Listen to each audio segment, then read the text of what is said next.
한 해 마지막 잘 마무리하고 하나님께 감사하십시다. 2025년은 세계적으로 볼 때에 정말 매우 혼란스럽고 공포가 있었고 암울했던 올해입니다. 이스라엘과 그 주변 국가들과의 전쟁으로 인해서 정말 많은 사람들이 죽었고 또 황폐해졌고 참 많은 아픔을 겪었습니다.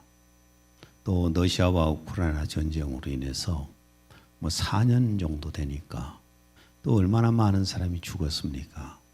또 이 전쟁으로 인해서 이스라엘과 우크라이나 러시아 전쟁으로 인해서 세계가 피곤합니다.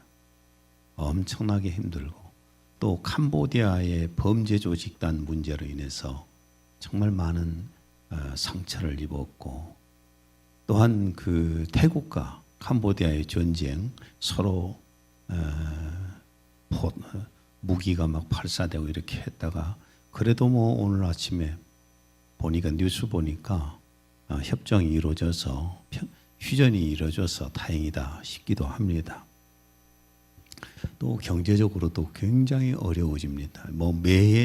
매해 나타날 현상이지만은 AI 산업의 발전으로 사람들 일자리는 점점 더 없어져 가고 부익부 빈익빈의 이 차이는 계속돼 갑니다. 세계 경제는 지금 곤두박질하고 올해는 여객기 사고도 참 많았어요. 여객기 사고도 참 많았는데 또한 코로나가 아직도 극성이잖아요. 코로나. 우리 주변에 코로나 걸린 사람들 참 많지 않습니까? 또 기후 위기로 엄청난 폭염, 식물들이 다 그냥 타져 죽어요. 위에가 생장점들이 다 타져져서 죽고 엄청난 또 반복된 집중 폭우. 평년 수준의 3.5배가 넘은 열대야 현상을 이뤘다고 합니다. 올해 밤잠들을 다 막 설쳤어요. 또 지진과 화산 폭발이 세계 구석구석에서 계속되고 있습니다. 지금 일본 열도가 계속 지진이잖아요. 어떻게 그 사람들은 불안해 사는가 모르겠어요. 또 오늘 아침 뉴스 보니까 대만이 7.0 또 지진이 일어났고 사실 언제 지금 지진이 일어나서 뒤집어질지 모르는 그런 암울한 시대입니다. 이런 시대를 올 한 해 우리는 살아왔는데 내년은 더 기대가 될 것인가? 아니요, 더 어렵지요. 내년은 더 어려워집니다. 우리나라도 국가적으로 매우 혼란한 시기였습니다. 윤석열 전 대통령이 비상계엄 선포로 인해서 그냥 그야말로 나라가 뒤죽박죽 되었고 또 윤석열과 그 강요들이 끌려 내려왔잖아요. 이재명 새 정부가 들어서서 또한 윤석열과 가장 가까웠던 강요들은 다 줄줄이 끌려서 감옥으로 지금 끌려가고 있는 이런 뉴스들을 우리는 계속 보고 있습니다. 물론 우리 교회는 우리 예능교회는 올 한 해 동안에 별 문제가 없었습니다. 순탄했습니다. 대신 교우들 가운데 아픈 사람들이 많아가지고 그것이 조금은 마음을 아프게도 했던 그런 일입니다. 그러면은 자 묻습니다. 2025년 한 해를 여러분은 어떻게 사셨습니까? 무엇을 올 한 해 남겼습니까? 우리는 동물이 아니잖아요. 동물처럼 먹고 자고 그냥 즐기다가 한 해 살아왔다면은 그건 동물 수준이잖아요. 우리는 한 해 동안 살아오면서 내가 살아온 삶에 대한 책임을 져야 될 사람들이거든요. 내가 뭘 남겼는가? 나름대로 보람된 한 해를 살았는가? 아니면은 그야말로 낭비된 한 해를 살았는가? 이것도 우리는 지금쯤은 생각해 봐야 다음 2026년을 새롭게 살 수가 있을 겁니다. 오늘 이 본문을 보면은 자신이 살아온 삶을 뒤돌아보면서 해고하는 솔로몬의 해고록입니다. 오늘 이 전도서는 먼저 솔로몬은 본문에 보면은 자신이 누구인가를 밝히고 있어요. 1절 예루살렘에 있는 왕 다윗의 아들 전도자의 말씀이라. 솔로몬은 그 당시에 그 지역권 내에서는 그 주변 나라 국가에서는 가장 강대국이었습니다. 가장 강대국의 국가의 수도였던 예루살렘에 있는 왕이라고 합니다. 그 말은 가장 권력이 있다는 말이잖아요. 가장 권력을 가지고 있었던 왕 중의 왕이었다. 이런 표현이고요. 다윗의 아들이라고 고백한다는 말은 다윗은 이스라엘 민족사에서 가장 존경을 받는 왕입니다. 그리고 다윗도 역시 왕 중의 왕이잖아요. 이런 왕의 아들로 태어났다. 이런 말입니다. 그 중에 이제 다윗의 10번째 아들로 태어났으니까 뼈대 있는 집안이잖아요. 이런 집안에서 태어난 자기 자신을 소개하고 있습니다. 그러나 이 솔로몬은 마음에 많은 상처를 가지고 성장을 했을 겁니다. 왜냐하면 자기의 어머니 바세바가 우리야 장군의 아내였잖아요. 그런데 다윗 왕과의 불륜 관계로 인해서 남편 우리야를 죽이고 다윗이 바세바를 빼앗아서 함께 살다가 낳은 아들이 누구냐면 솔로몬이에요. 그러니까 얼마나 많은 마음의 상처를 가지고 정신적인 어떤 위압감 속에서 살았겠어요. 그 다른 형제들 속에서 얼마나 참 소외받은 마음을 가지고 살았겠습니까? 이런 솔로몬이 다윗을 위해서 왕이 될 확률은 있습니다. 그러니까 서열이 가장 낮았기 때문에 왕이 될 확률이 굉장히 낮았어요. 그런데 첫째 암논이 셋째 압살롬에게 죽고 둘째 길르압은 일찍이 죽고 셋째 압살롬은 반역을 하다가 요압에게 죽고 넷째 아도니아는 부왕 다윗이 살아있는 동안에 왕위에 올라가려고 반역을 하다가 인생을 종친 사람이고, 그러나 다윗이 죽기 직전에 솔로몬에게 왕위를 계승한다고 발표를 해가지고 이스라엘의 3대 왕이 솔로몬이 되었습니다. 이건 그야말로 하나님의 은혜입니다. 극적인 상황에서 왕이 되는 것을 봅니다. 자신이 이런 왕이라는 것을 밝히고 있습니다. 이런 다윗 왕의 아들이고 왕자였고, 그리고 왕이 되어서 그 주변 모든 국가들을 장악한 왕 중의 왕이었다. 이것을 본인을 소개를 합니다. 그리고 솔로몬 왕위에 오른 후에 모든 것을 다 갖추었고 모든 것을 다 누려본 사람입니다. 솔로몬은 왕이 된 후에 먼저 기브온에 가서 하나님 앞에 1000번제, 그러니까 소를 1000마리를 하나님 앞에 번제로 바치는 제사를 드렸습니다. 그때 하나님께서 꿈에 나타나셔서 내가 네게 무엇을 주면 좋겠느냐라고 물으셨어요. 열왕기상 3장 9절 주의 종에게 주의 백성을 재판할 수 있는 명철한 마음을 주시어 나로 선과 악을 분별하게 하소서.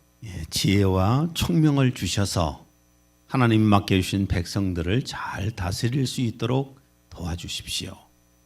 지혜와 총명을 주십시오. 열왕기상 3장 12절에서 13절 보라 내가 내 말대로 하였으며 보라 내가 너에게 현명하고 명철한 마음을 주었으니 너 이전에도 그런 자가 없었으며 너 이후에도 너와 같은 자가 일어나지 아니하리라. 내가 또한 내가 구하지 아니한 재물과 명예를 내게 주었으니 내 평생의 왕들 중에 너와 같은 자가 없으리라. 하나님께서 솔로몬에게 솔로몬이 1000번제를 하나님 앞에 드렸는데 1000번제를 하나님 받으시고 지혜와 총명을 주셨습니다. 그래서 솔로몬은 지혜의 왕입니다. 솔로몬만큼 지혜로운 사람이 없다는 겁니다. 그래서 솔로몬은 시편의 일부분을 또 잠언의 대부분을 본문의 전도서 그리고 아가서까지 집필을 했던 사람입니다. 지혜가 있었기 때문에. 솔로몬과 관련된 일화 속에 한 일화를 봤더니 솔로몬이 마귀한테 지혜로 삥 뜯은 사건이 있어요. 뭐한 사건이요? 삥 뜯은 사건이 있어. 그 어떻게 삥을 뜯었느냐? 마귀에게 다리를 건설해 주면은 가장 먼저 건너는 것의 혼을 내가 가져가게 해 주겠다라고 다리를 만들어 달라고 합니다. 그래서 마귀가 그 말을 듣고 다리를 만들어 주었어요. 근데 솔로몬이 가장 먼저 다리를 건너간 게 한 것이 뭐냐면은 염소예요. 마귀가 이것 갖고 시비를 거니까 왜 사람의 영혼을 줘야지 이 염소를 주냐? 그러더니 이 솔로몬이 하는 말이 내가 언제 인간의 영혼을 준다고 그랬냐?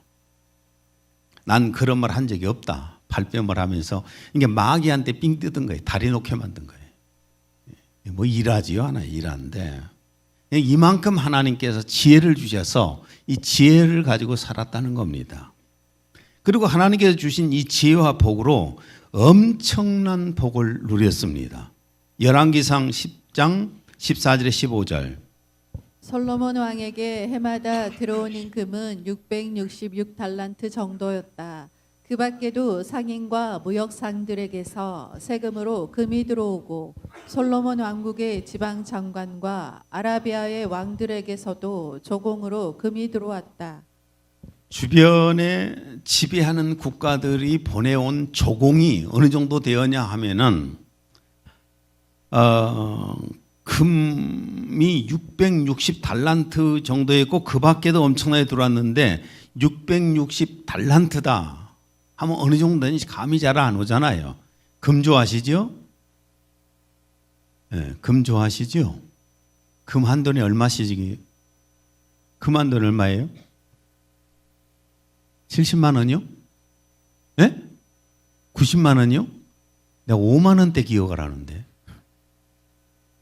그렇게 비싸요? 근데 이것을 현대 그 사람들이 이렇게 기록을 해놓은 거 보니까 어느 정도의 액수가 되냐면 666달란트면은 약 18톤이 된답니다. 18톤이면 돈이 얼마냐? 약 2조 원이에요. 1년에 2번 국가에서 들어오는 조공이 2조 원이고 또 다른 그 밖에서 들어온 것들도 엄청났다는 겁니다. 그러니까 그야말로 인간이 누릴 수 있는 최고의 부를 누렸고 영화를 누렸다는 얘기입니다. 부럽지요? 솔로몬처럼 되고 싶지 않습니까? 얼마나 부러워요. 그래서 솔로몬은 인간이 누릴 수 있는 모든 취미와 향락을 다 누렸습니다. 전도서 2장 4절에서 8절. 나는 인생의 만족을 얻고자 사업도 크게 벌여보았다. 여러 채의 집을 짓고 수많은 포도원을 가꾸었으며 아름다운 정원과 동산을 꾸며 갖가지 과일나무를 심고 곳곳에 저수지를 파서 농장에 물이 마르지 않게 하였다. 또 나는 노예들도 사들였다. 이 남녀 노예들은 내 집안에서 더 많은 노예들을 낳아주었다. 또 소떼와 양떼도 길러내어 나보다 먼저 예루살렘에서 다스린 어떤 왕보다도 더 많은 가축을 키웠다. 수많은 점령 지역의 왕들에게서 조공으로 거두어들인 금과 은도 날로 불어나갔다. 노래로 흥을 돋우어 줄 남녀 가수들과 악대들도 조직하였다. 거기다가 나는 아름다운 처첩들도 많이 거느리고 있었다. 대부분 사람들이 물론 어떤 먹고 살기 위해서 열심히 노력하는 분들은 제하고요. 먹고 살 만큼 충분히 준비를 했는데도 더 벌려고 노력을 하는 사람들이 목적이 뭘까요? 이 솔로몬처럼 살아보고 싶어서 그래요. 솔로몬처럼. 나도 사실 부럽습니다. 이렇게 살고 싶지 않은 사람이 세상에 어디 있겠습니까? 이 한 가지만 빼놓고는 나는 이렇게 해보고 싶어요. 한 가지가 뭘까요? 여러분이 어떻게 아셔? 나는 아름다운 처첩들도 많이 거느리고 있었는데 몇 명이에요? 1000명. 1000명. 한 명하고 살기도 힘든데 어떻게 1000명하고 살아요?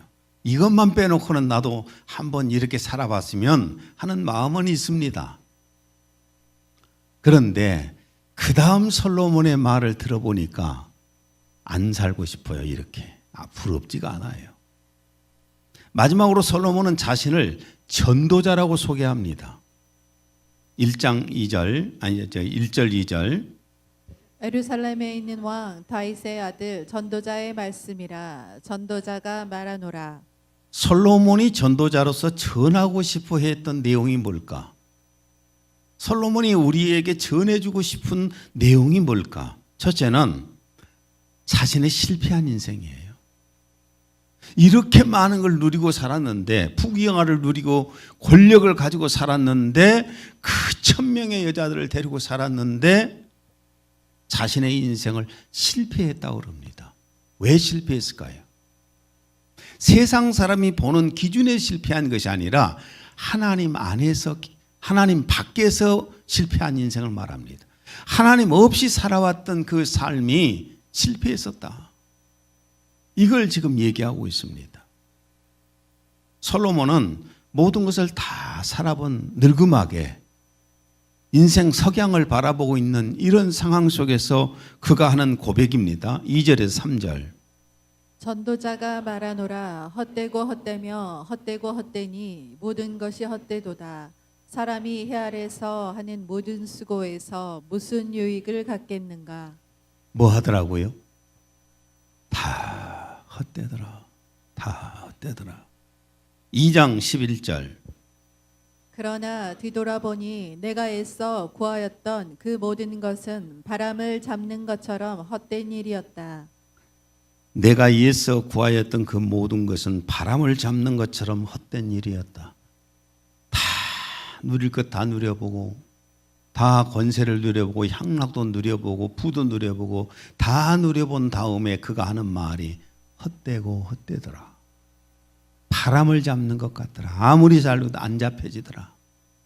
아마 여러분 가운데 이런 생각을 하시면, 지는 다 누려봤으니까 나도 한 번쯤 누려보고 후회했으면 좋겠다고 표정들이 그런 분들이 계신 것 같아요.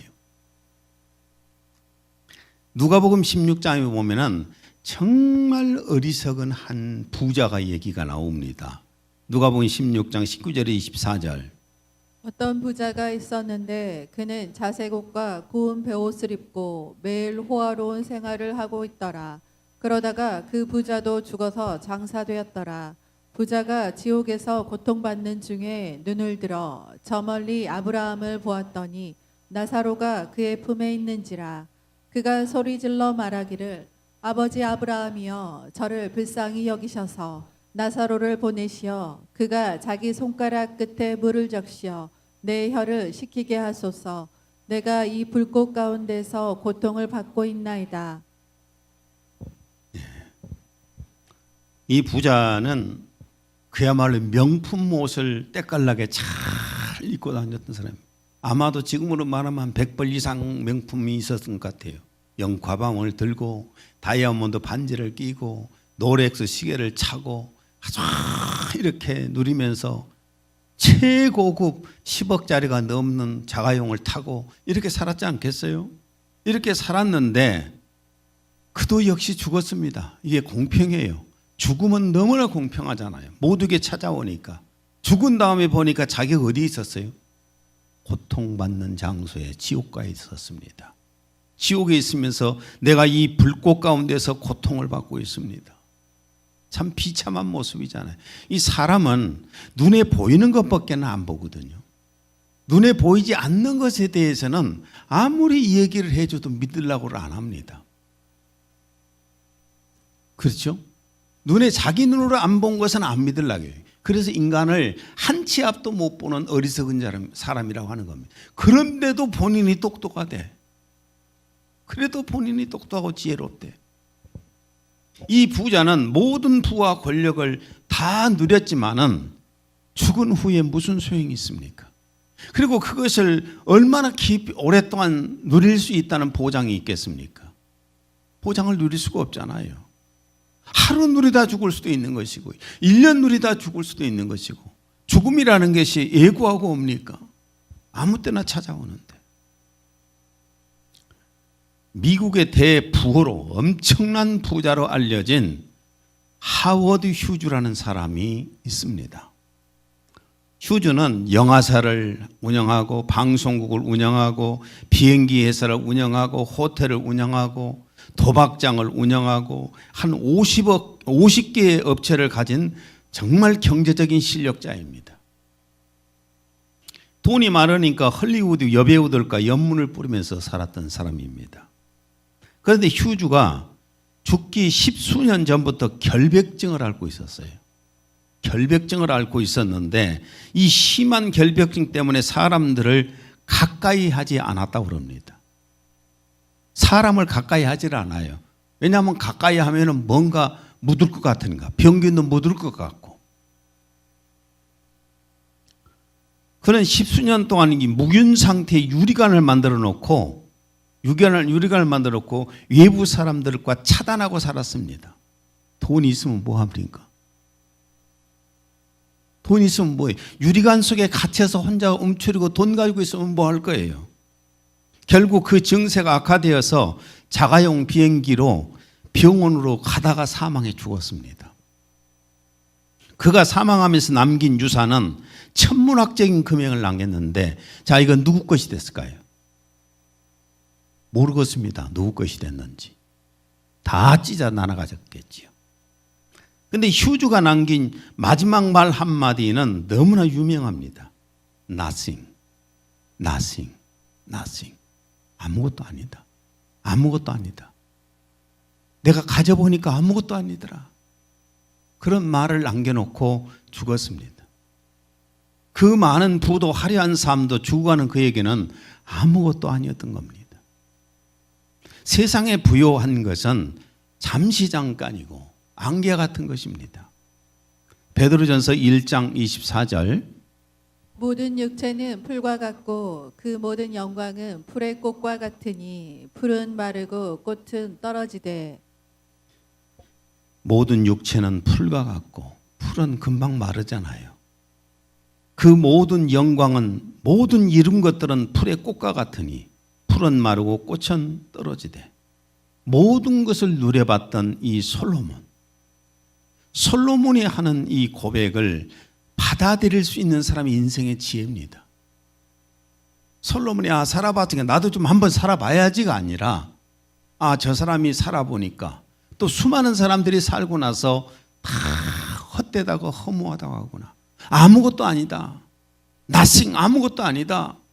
이렇게 고백하구나. 이걸 받아들일 수 있는 것을 인생의 지혜라고 하는 겁니다. 14절 세상 사람들이 버려놓은 일이라 모두 바람을 잡듯 허황되고 어리석은 일이다. 세상 사람들이 벌려놓은 일이라 모두 바람을 잡듯 허황되고 어리석은 일이다. 그러니까 솔로몬은 지금 이 얘기를 하는 겁니다. 나는 하나님 없이 살아왔던 내 삶은 부귀영화를 다 누렸지만은 완전히 실패한 인생이었다. 아무것도 없는 정말 영적으로는 빈곤 상태에 빠져 있는 나는 그런 실패한 인생이었다. 이걸 고백하는 겁니다. 그런데 오늘 또 사람들은 솔로몬이 그 실패했다고 말한 것을 그걸 한번 잡아보려고 뛰어다닙니다. 죽는 순간에 실패했구나. 솔로몬은 실패한 자신의 인생을 전한 후에 또 이런 말을 남깁니다. 12장 13절 전체 일의 결론을 들을지니 하나님을 두려워하고 그의 계명들을 지키라. 이것이 사람의 모든 의무니. 인간이 무엇일까요? 하나님이 만든 존재들이에요.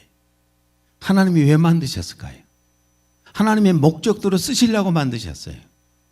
마이크를 만든 목적이 뭐예요? 목적대로 쓰려고 만들었고, TV를 만든 목적이 뭐예요? 그걸 TV를 보려고 사람이 만들었잖아요. 목적대로 쓰이지 못한 것은 무가치한 것이에요. 아무리 이것이 비싸게 수천만 원을 주고 마이크를 샀다 할지라도 이 마이크가 목적대로 쓰이지 못하면 어차피 고물이에요. 버려져야 됩니다. 인간은 하나님께서 당신의 목적대로 쓰시려고 만든 존재예요. 근데 그 목적에서 빗나가서 하나님 없이 살아버린 인생은 살아온 모든 것이 헛것이고 고물 취급받는 겁니다. 솔로몬이 죽기 전에 그래도 이것을 깨달았으니 참 지혜로운 거예요. 죽기 전에 그래도 깨달았으니 얼마나 지혜롭고 복받은 사람입니까? 얼마나 많은 사람들이 깨닫지 못하고 죽습니까? 사람들이 위대한 정치인, 기업인, 학자, 군인, 사회운동가, 예술가, 또 연예인 등 이런 사람들의 일대기 정기를 읽지 않습니까? 그 읽는 목적이 뭔가요? 잘한 것은 본받고 싶은 마음이고 잘못된 것은 버리고자 하는 마음에서 읽는 것 아니겠어요? 그냥 재미로만 읽는 사람, 그런 사람도 있을 수도 있겠죠. 직접 경험하지 않았지만 다른 사람들의 경험을 내가 참고해서 사는 것이 지혜입니다. 수많은 사람들이 인생을 살다가 죽음 앞에서 후회합니다. 자신이 똑똑하다, 지혜롭다 이렇게 자랑하면서 살지만 결국 죽음 앞에서 그가 후회한다면 그 사람은 어리석은 사람입니까? 똑똑한 사람입니까? 매우 어리석은 사람이잖아요. 수많은 사람들이 살아온 인생을 허무하다고 후회하는 것을 잊고 보는데도 자기도 똑같이 전체를 밟는다면 이건 진짜 어리석고 또 어리석은 인간입니다. 우리 인생은 한 번밖에 못 살잖아요. 두 번이 아니라 딱 한 번 살고 연필처럼, 제가 아까 말씀드린 연필처럼 내 인생 전체로 보면 하나님께서 연필 한 자루를 내게 주셨어요. 그럼 깎으면서 살라고. 한 해 한 해 깎으면서 사는데 마지막 몽당용풀에 쓰고 버려버릴 때 그 연필로 뭘 좀 써라 했더니만은 그냥 아무 쓸데없이 막 긋고 있다가 몽당연필 되어서 버려버린다면은 얼마나 이게 허무한 인생이고 실패한 인생입니까? 한 번이란 사실을 깨달아야 돼요. 인생은 한 번입니다. 두 번 아니에요. 두 번 아니고 딱 한 번입니다. 그리고 그 다음에는 살아온 삶에 대한 심판을 받는다고 솔로몬은 말합니다. 12장 14절. 이는 하나님께서 선이든 악이든 모든 행위와 모든 은밀한 것들을 심판하실 것임이라. 반드시 심판하는데 뭘 먼저 심판할 것인가? 지옥이냐 천국이냐 이것을 구별해서 심판하는 겁니다. 계시록 20장 12절. 죽은 자들이 큰 자나 작은 자나 그 보좌 앞에 서 있는데 책들이 펴 있고 또 다른 책이 펴졌으니 곧 생명책이라. 죽은 자들이 자기 행위를 따라 책들에 기록된 대로 심판을 받으니. 생명책이 있고 행위록이 있잖아요. 생명책에 기록된 사람들은 물론 하나님 아버지의 집으로 가겠지요. 하나님의 호적에 기록된 하나님의 자녀니까.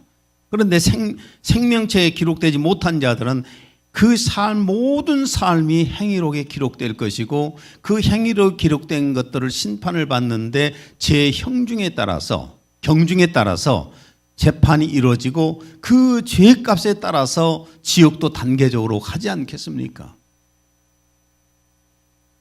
그리고 하나님 아버지의 집으로 가는 성도들도 그냥 다 그대로 똑같이 간 것이 아니라 상의 경중에 따라서 천국에 가서도 그 위치도 달라지잖아요. 디모데후서 4장 7절에서 8절.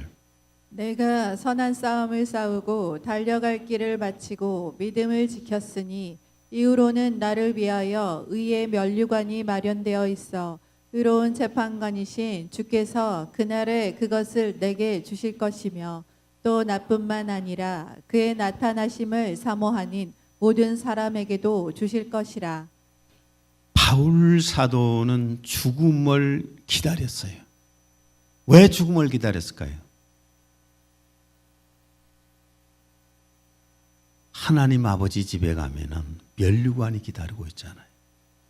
자기가 받을 것들이 기다리고 있잖아요. 안 그렇습니까? 내가 가서 받을 것이 엄청나게 많이 있어. 이 땅에는 별거 없어요. 그래서 그 천국을 막 사모하면서 살았어요. 바울 사도는 내가 빨리 가고 싶어 했어요. 왜? 받을 것이 많으니까. 우리는 하나님 나라에 가서 영원히 살아야 할 존재들입니다. 그렇다면 우리 성도들은 잠시 잠깐 살 이 세상에서 돈을 벌고 성공을 하고 이런 것들은 해갈 수는 있겠지만은 이 세상에다가 부를 축적하고 이 세상에서 권력을 누리고 살아가는 것으로 내 인생을 만족하게 살 수는 없잖아요. 명품을 입고 다이아몬드를 차고 다니고 롤렉스를 차고 수십억짜리 자가용을 타고 다니고 이런 것이 우리에게 만족을 줄 수는 없는 거잖아요. 우리는 영원히 가서 살아야 할 천국이 우리에게 있잖아요. 그렇다면 그곳을 바라봐야 되는데 물론 거기에 관심이 없는 사람들이야 뭐 거기에 아무런 관심 없이 살겠지요. 그러나 우리가 만약에 천국을 가야 할 사람이라고 믿고 산다면 영원한 아버지의 나라 가서 살아야 할 존재라고 생각을 한다면은 우리는 아버지의 나라에 가서 살 준비를 해야 됩니다. 그곳에 가서 받을 준비를 해야 됩니다. 천국에 올라갈 때 아무것도 없는 누가 말한 것처럼 개털이나 뒤집어 쓴다면은 그 천국이 얼마나 괴로운 천국이에요. 천국에 올라가자마자 스데반 집사가 영혼이 떠나가는 순간에 주님이 자리에서 그냥 벌떡 일어나셔서 그 영혼을 받아들인 것처럼 내가 갔을 때 주님이 너무 기뻐하시고 받아들인다. 오냐 세상에서 정말 수고했다, 애썼다, 고생했다 하면서 그 우리 영혼을 받아주신다면 얼마나 좋아요. 근데 입구에서 천사들이 아이고 너는 안 와도 될 뻔했는데 왔구나, 저 편도로 가거라 한다면 얼마나 비참합니까?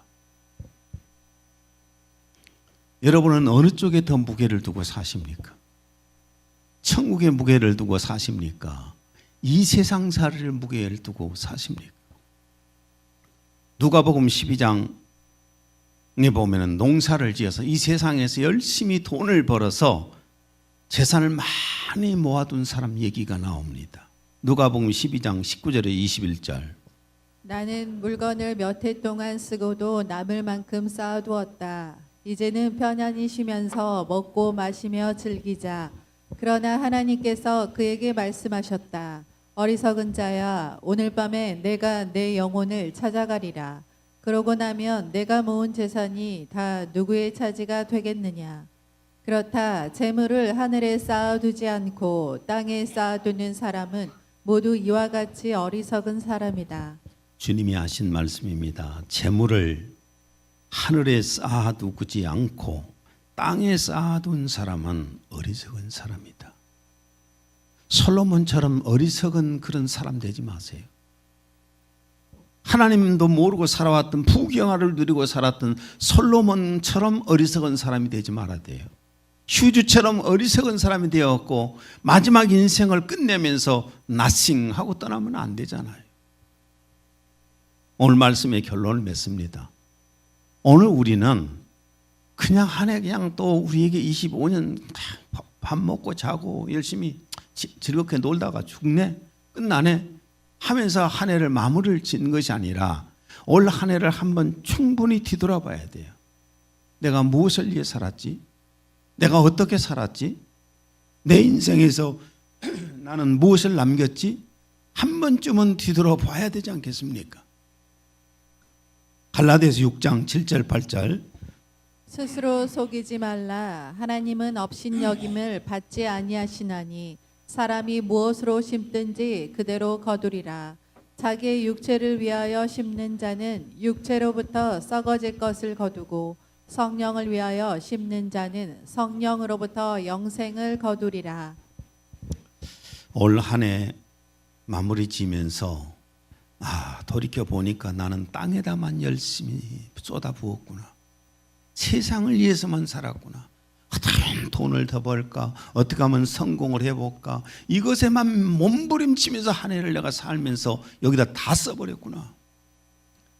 이렇게 낭비한 삶을 살았다면은 이제 이것을 각성을 하고 26년에 가서는 새롭게 살고자 하는 마음을 가져야 됩니다. 그 각오도 없이 그걸 돌아보면서 후회도 안 하는 사람은 내년도 똑같은 삶을 살아요. 내년 끝나갈 무렵에 또다시 똑같이 살았네? 그러다 보면 내 인생 마지막 끝나는 순간에도 나는 이 세상에서 허무하게 살다가 허무하게 끝나버렸구나 하게 된다고 말해요. 여러분의 삶이 또 제 삶 속에 인생에서 하나님 앞에 남길 수 있는 삶을 살았으면 좋겠습니다. 기도합니다. 하나님 아버지, 오늘 솔로몬의 인생을 되돌아보면서 해고했던 그 내용을 가지고 25년 한 해 동안을 뒤돌아보면서 말씀을 나눴습니다. 우리에게 주신 한 해 동안 우리는 무엇을 위해서 살았는지, 어디다가 무엇을 남겼는지를 깊이 생각해 봤습니다.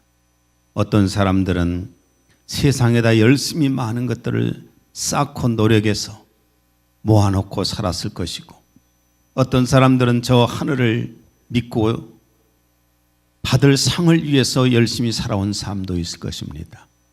올 한 해를 넘기고 26년은 새롭게 맞이하여서 새롭게 살 결단을 하게 하여 주옵소서. 예수님 이름으로 기도했습니다. 아멘.